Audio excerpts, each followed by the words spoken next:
Break બાદ ફરી આપનું સ્વાગત ને આગામી સમયમાં જ્યારે સ્થાનિક સ્વરાજ્યની ચૂંટણી આવી રહી છે ત્યારે મુખ્યમંત્રી ભૂપેન્દ્ર પટેલ અત્યારે પહોંચ્યા છે મહીસાગર જિલ્લાની મુલાકાતે. સીધા જ જઈએ. અને સ્થાનિક સમસ્યાનું સમાધાન ના કર્યું હોય એવું ક્યારેય બન્યું નથી.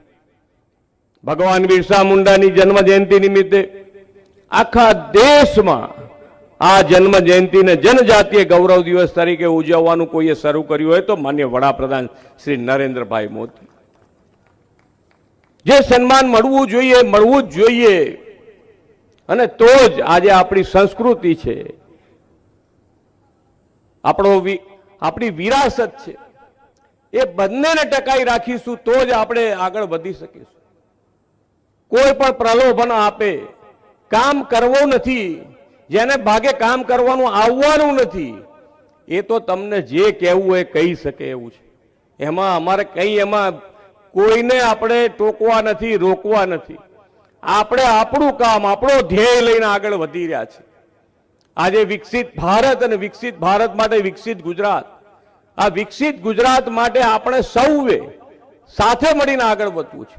નાનામાં નાનો માણસ, છેવાડાનો માણસ આપણે મુખ્ય પ્રવાહમાં કેવી રીતે આવે એના માટેના હર હંમેશ માન્ય વડાપ્રધાનશ્રીએ પ્રયત્ન કર્યા છે. આ પ્રયત્નમાં જેને મુખ્ય પ્રવાહમાં લાવવા માટે સરકારી દરેકે દરેક યોજના, જેટલી યોજના બનાવી છે એ બધી યોજનાનો લાભ તમને મળે એના માટેના સરકારે પ્રયત્નો કર્યા છે. તમારા ઘેર બેઠા તમારી યોજનાનો લાભ મળે એ રીતનું આયોજન કર્યું છે. અને એટલે જ આ વિકસિત ભારતનો સંકલ્પ લઈ શકાય. અને વિકસિત ભારતના સંકલ્પ માટે વિકસિત ગુજરાત, અને વિકસિત ગુજરાત માટે આપણે સૌએ સાથે મળીને આગળ વધવું પડશે. અહીંયાથી જેમ કીધું એમ કે પૈસાનું આયોજન દરેકે દરેક પ્રજાજનોના જ્યારે કામ કરવા હોય ત્યારે આજે દરેક જિલ્લા સીટ ઉપર એક મેડિકલ કોલેજ બને એ દિશામાં ગુજરાત આગળ વધી રહ્યું છે.